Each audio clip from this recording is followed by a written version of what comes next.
Hi, welcome back to the Alchemy of Healing course. This is week 2. I'm Becky Palmer with Brilliance Health Coaching, and this week we have a very important topic to discuss, and that's fear and anxiety, and in particular, making friends with fear and anxiety.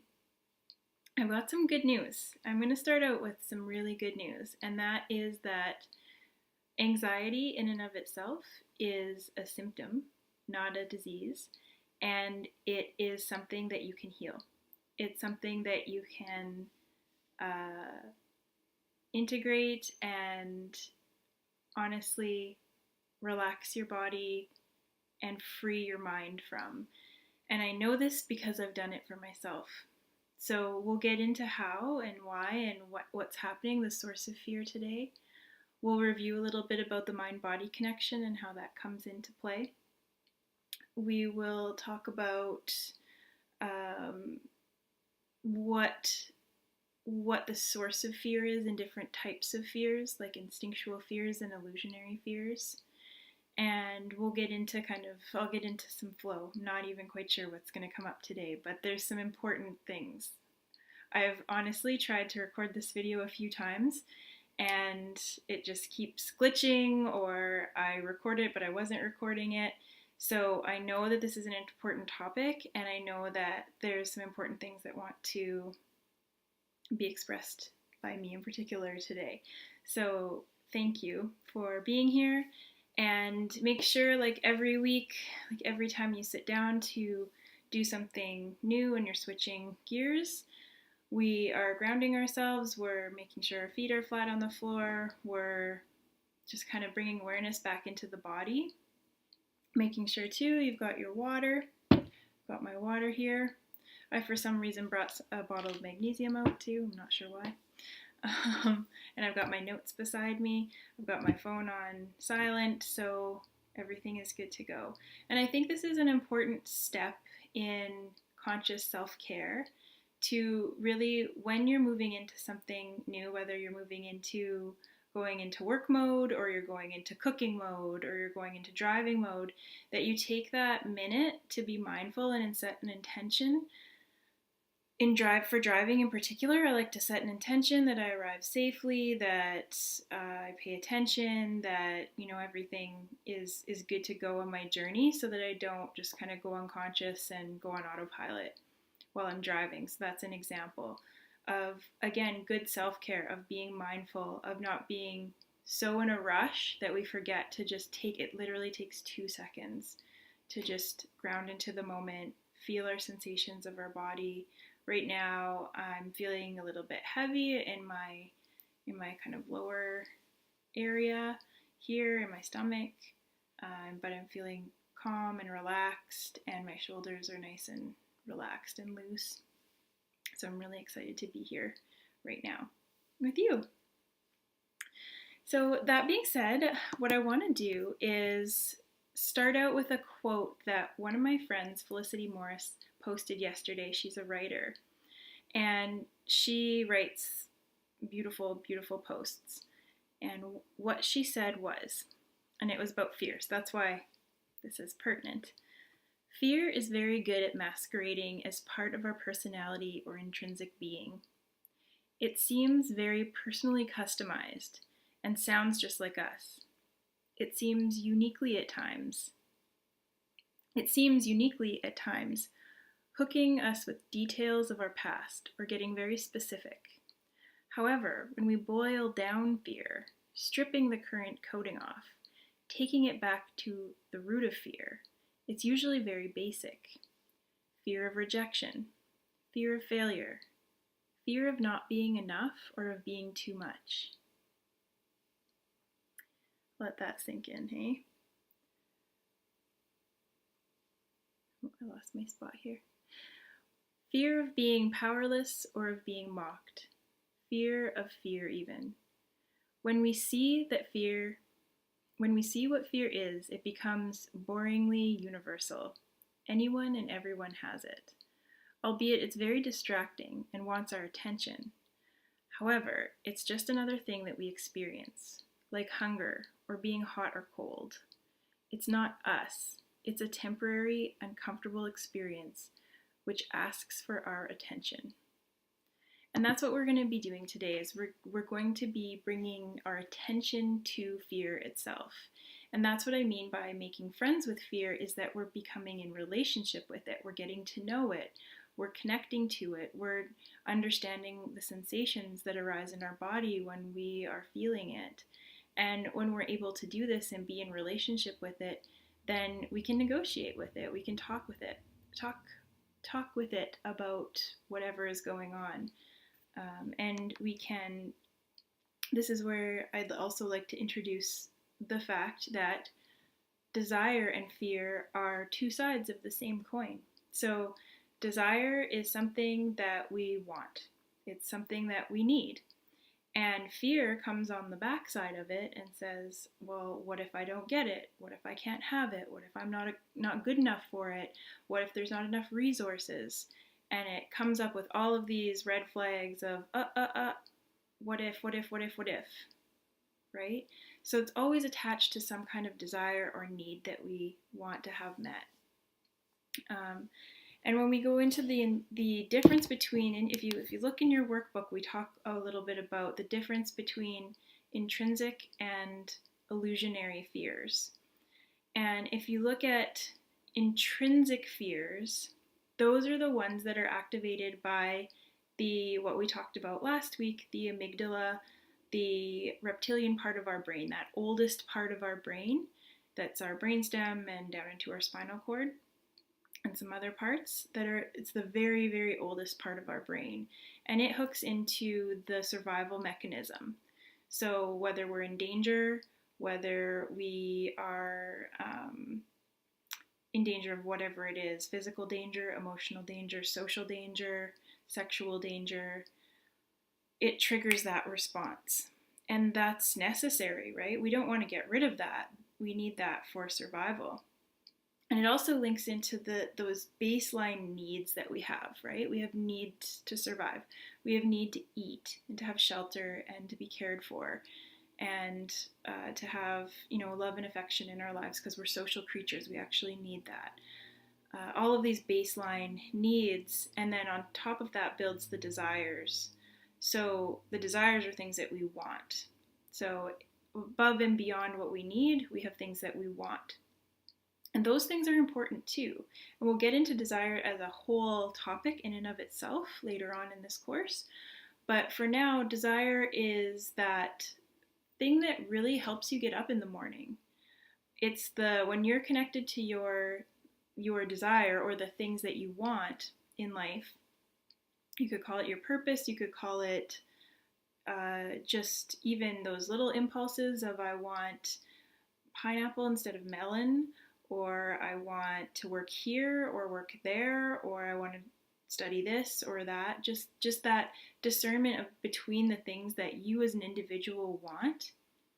And there are things that spark this life force energy in you of, I want to go after that and get it. I want to evolve into the person who can have that thing.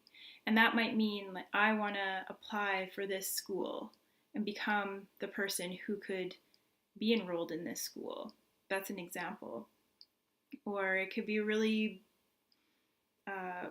simple example of, I want to be the type of person who can eat out at a fine restaurant, or whatever it may be. There's a desire that gets sensationally, it's very like a feeling based, activated in your body, and we want to reach out into our comfort, outside of our comfort zone, into that yellow area that we discussed. That yellow zone, we've got the green, we've got the yellow, and we've got the red. Stretch out and explore our territory and see what we can discover. And that actually, again, it helps regulate our dopamine and our serotonin and our neurotransmitters. When we have purpose and drive and get up and go, it's because we're connected to the things that we actually want in life. And often those things are related to the things that we really enjoyed doing in childhood. But again, we're going to get more into desire in another lesson. For today, talking about fear. Fear is always the thing that follows desire. It's the thing, in the best case scenario, it's following desire. But what's happened in our culture right now is that fear is kind of leading the show. So instead of desire and purpose and drive leading the show, we're taking actions out of fear and anxiety. And that doesn't lead to fulfillment. That doesn't lead to joy. That doesn't lead to health. So instead of getting rid of fear completely, what we're going to do is remember and study fear and get into relationship with fear. And that fear starts at that sensation level. And the sensation level is the present moment. So this is why it's so important to be in relationship with our sensations and understand the language around sensations, because it grounds us back into the moment of what's actually happening in my body. What are the sensations of fear? What are the sensations of fear and shame are very linked together? What are those sensations in my body? And when I know that they're being activated, then I can ground into just the sensations themselves, as opposed to getting wrapped up in the story and then getting carried away with the emotion. So the example that I have is, let's say you get in trouble at work. You get criticized at work and you feel a flood of shame and fear enter into your system. Okay? So let's say you just get some feedback and your boss isn't even really trying to upset you, but he just says, you seemed really nervous during your presentation, or you missed a point on your presentation. Maybe it was because you were nervous, something like that, some kind of feedback at work. And automatically that feeling of being criticized and seen in that way brings up, it actually triggers you.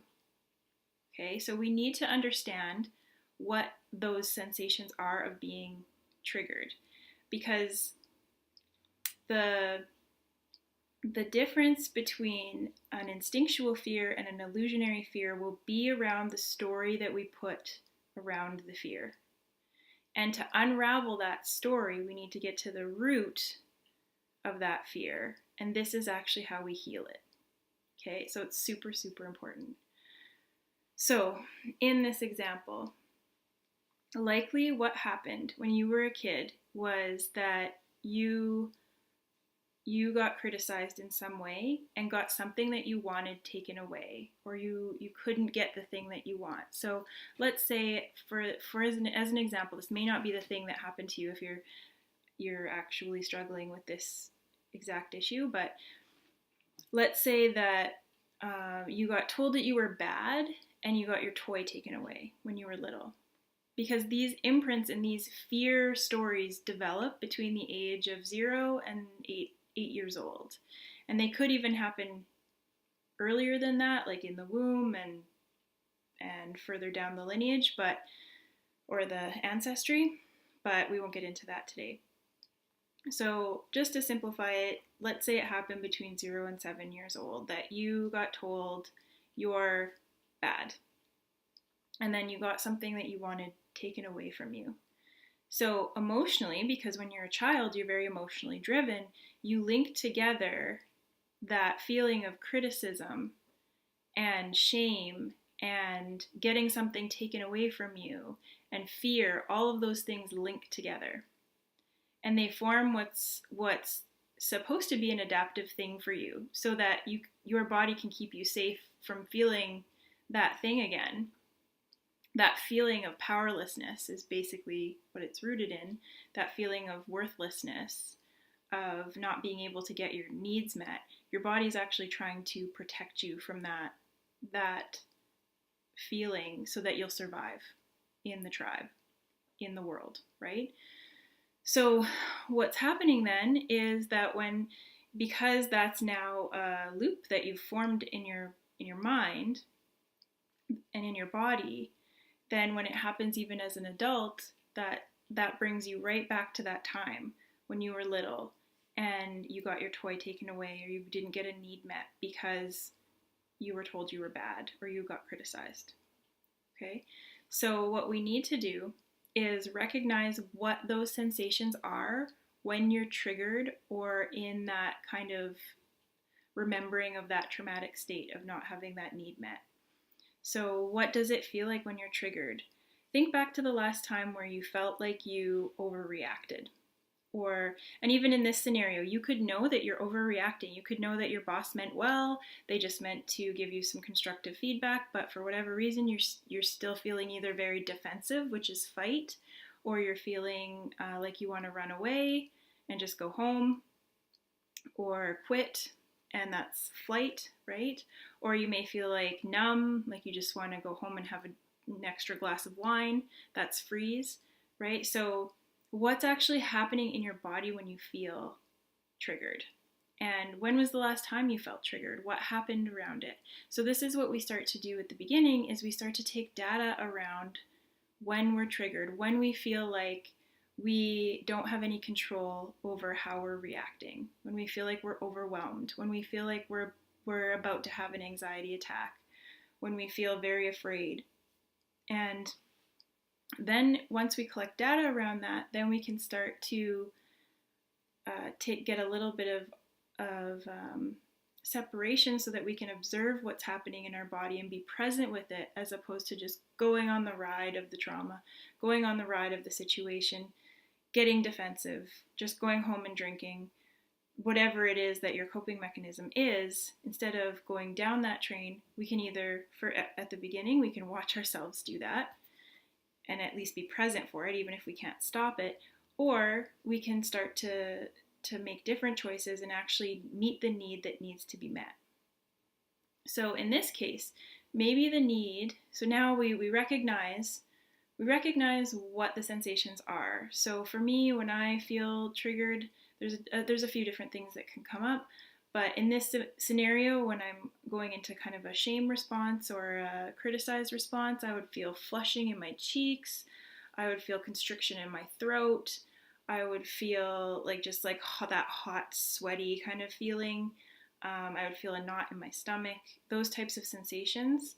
And then I might feel like a little bit combative, like I want to like get revenge, or I want to go tell my boss that they're wrong, or I might feel like I might do the numbing behavior, like just be like, oh, screw it, I'm just going to go home and have a drink. I might do those things. So instead of doing that, or even if we do that, then we're starting to bring some attention and awareness around it.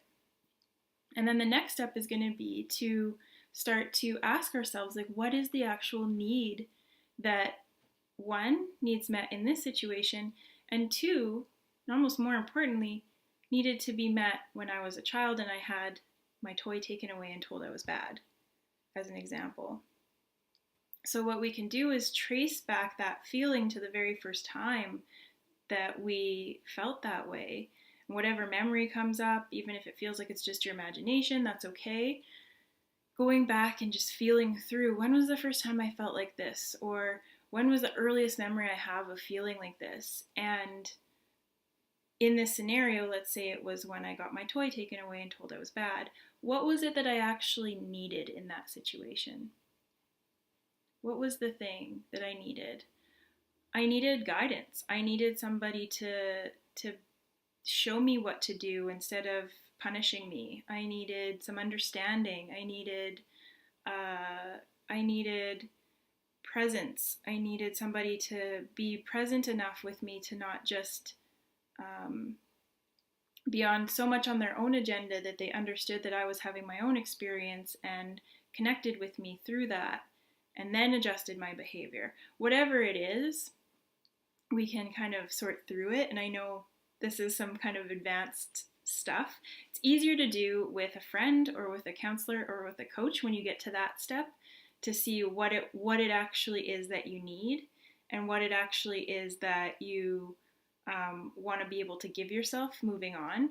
Because we're so in our patterns and we're so used to doing the same thing, this really is a process that's easier to do with somebody else who can give you new, fresh perspective and insight, and just even their attention and loving kind of acceptance towards you can be healing in and of itself. So I do recommend, if you're going to go down this road and you're going to start exploring this type of healing, that you do seek assistance with it, whether it's with a friend, a coach, a counselor, because it does make it a lot easier, honestly. I had help with it at the beginning.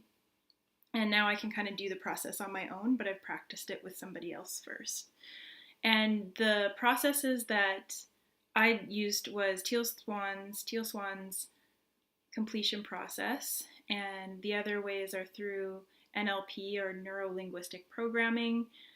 There's a ton of different soul retrieval, it's called too, but ultimately what it's doing is you're going back to teach your body that it's actually safe in those scenarios. And honestly, when you do this and when you have the courage to do it, to actually face the fear, go into it, feel the sensations, and be present with them, then they do heal. They do. And it's so cool because that mental loop then stops. So if you were ruminating, like what would have happened to me in that scenario is I would have ruminated what should I have said to my boss? What should I do next? And just like, even if I decided what I wanted to do, I'd be still laying in bed till 3 a.m. thinking about it and just thinking about it and looping and looping. And even if I got to a point where I was like, this is what I'm going to do, okay, I can relax. 10 seconds later, it's back just ruminating about it. And that used to be my normal about everything, right? Like whether it was about that or something else, that used to be normal for me to ruminate over things. And now I don't. I honestly can say I don't ruminate over things. Or if I do, it's like 1% of the 100% of the time. So it really does work. And we have a lot of these different issues. So we have to peel back the layers of the onion slowly over time, and it's not something that happens overnight, but then it kind of is, like on these big ones. So it's really powerful work, and I really recommend doing it. Okay, so we talked about desire and fear. We talked about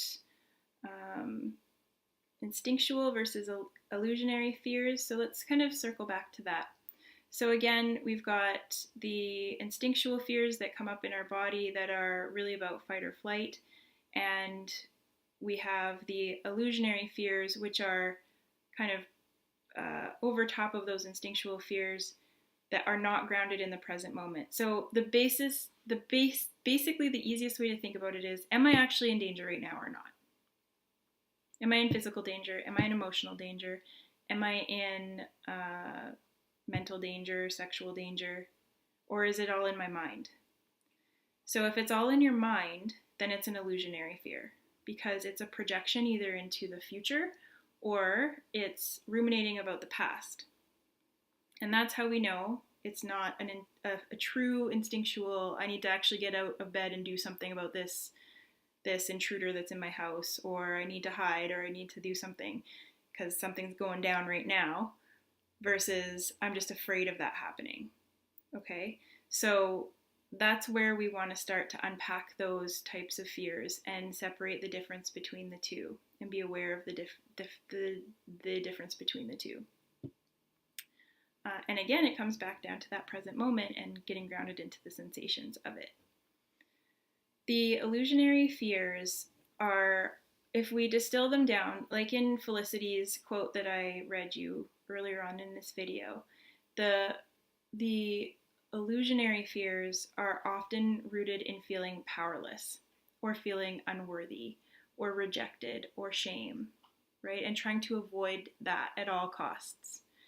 And the actual freedom lies in being able to feel powerless or feel rejected or feel those sensations in your body and understand that you're not going to die, that you can get through those sensations now as an adult. Maybe as a child it really did feel like you were about to be consumed by whatever dragon was attacking you, whether it was emotional abuse or somebody was physically hurting you, or you didn't get a need met and you were really hungry, or whatever it was. Now in real time as an adult, when those old stories are coming back into play, they often are linked with these feelings of trying to avoid that same feeling again. But part of this work too is that courage, again, which is why courage is the first step in the 7 steps of alchemy. alchemy of healing is that courage to actually go into those fears and face them and feel them. And when you're able to feel them, then you can get to the other side of them. And this is all what the hero's journey is too, right? It's all about facing your fear, facing your dragon, and showing yourself that you actually can survive it. And then your body actually changes. So that comes down to feeling safe in your body. And this is a practice. This is that feeling of self-worth, the feeling of feeling safe. If it's something that you're out of practice with, or your body is just like, oh, I don't feel safe, I don't feel worthy, then getting back to the point where you feel powerful, or you feel worthy, or you feel safe is going to be something that's going to take some effort at the beginning and some conscious effort, right? Like you're going to have to remind yourself and have cues and prompts, I'm safe. And one of the ways that we can do that is to be able to differentiate between the illusionary and intrinsic fears and ground into the present and be like, am I actually in danger? Asking yourself that. Okay, yes or no? Okay, it's mostly things that I'm worried about in the future, worried about in the past. Okay, now at least I know the difference, that it's mind stories. And then you can trace those back to where it happened in the past and what's going on there. And remind yourself that, okay, but right now I'm safe. And my goal is to teach my body that right now it's safe. And any of those problems that need to be solved, and though, like, let's say you're anxious about a presentation, or you're anxious about something that's going to happen, or a date or something, any of those things we can start to mentally prepare for them, but we want to do it from a place of relaxation and safety instead of operating out of fear. So like I said, we want desire to lead the way, and the things that we want and need to lead the way, and coming from that place as opposed to coming from a place of fear and anxiety, and that's where we make our decisions from, and then we wonder why the whole cycle perpetuates, right? So again, being present with yourself and teaching yourself to feel safe, whatever that means for you. Okay? So this also means exploring what safety does mean to you, what your needs actually are, what your desires actually are, and getting to know yourself in that way too. And then what we can do, and this is going to be your homework this week, is we're going to get into relationship with fear, in that we're going to write her a letter. And I'm just going to call her a her. You can call him a him, you can call him an it, you can call it whatever you want, but for this sake, I'm going to call fear a her. And let's pretend, imagination or otherwise, that she is trying to keep you safe. She's legitimately trying to be on your side. She just gets overly enthusiastic sometimes. And she's like that worry wart on Inside Out, that movie. She's just constantly like anxious and afraid, but her intention is to keep you safe.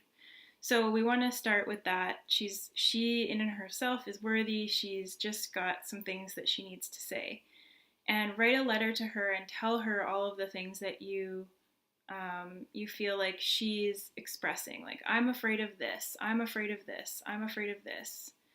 And then ask yourself why. Okay, fear, like, why are you afraid of this? So why am I afraid to get criticized? It's like, okay, well, I'm afraid to get criticized because then I will not be seen as good enough, or I'll lose my job, or if I lose my job, then I won't be able to pay my rent, and if I can't pay my rent, then I'll have to move in with my parents, and then if I have to move in with my parents, then everybody will think I'm a failure, and then everybody will know I'm a failure, and they'll know that I'm not worthy. Okay, so see if you can get to the root of all your fears, and see if there is kind of a common denominator theme going on there of why you're afraid, or what the root of all of that is. And it might be rejection, it might be self-worth, it might be powerlessness, it might be something unique to you, but those are usually the kind of core ones. So that's what you're going to do. And then also do some exploration into how you want to start to heal these fears and how you want to explore either talking to a counselor or a coach or a friend. Maybe read up on the completion process and go through the process with a friend, or do some kind of of finding the courage to go back and feel that first time that you felt like you felt that experience of being triggered or that traumatic experience. And it can be something, again, it doesn't have to be, you may have some big things in your life, or you may have little ones, or a combination of both. Everybody has got kind of a different range of what they've experienced in their lives. And just depending on how intense it is going to depend on how much help you need with it. So that's okay. That's normal. But like I said, there is hope about curing both depression and anxiety, and this is kind of the first step in it. And that's really exciting to me because this is something that's crippling our society right now. So yeah, something I wanted to share with you. And do that exercise. Make sure you're keeping your outcome statement kind of fresh in your mind. It's in a special place. It's like written at the beginning of your journal or something. And you go through kind of those 7 stages of alchemy and answer the questions and make sure you really have that set intent so that we can keep on track with that. And that again relates to desire and where we're going. And make sure that's good. Make sure you're doing the practices, and make sure too, if you need to book your 1-hour session with me. As a part of purchasing this course, you get a 1-hour session with me. So if now feels like the time that you want to do it, definitely encourage you to book a session with me, and we can discuss some of this stuff that comes up around fear, and we can talk about it in a more personalized way for you if you're ready for that. So that sound good? All right, like I said, this is the 3rd time I've tried to record this video, and it seems to be I got everything out that I wanted to get out. If there's anything that you have questions about, shoot me an email and I'm happy to discuss it with you. So take care, and I will see you next week.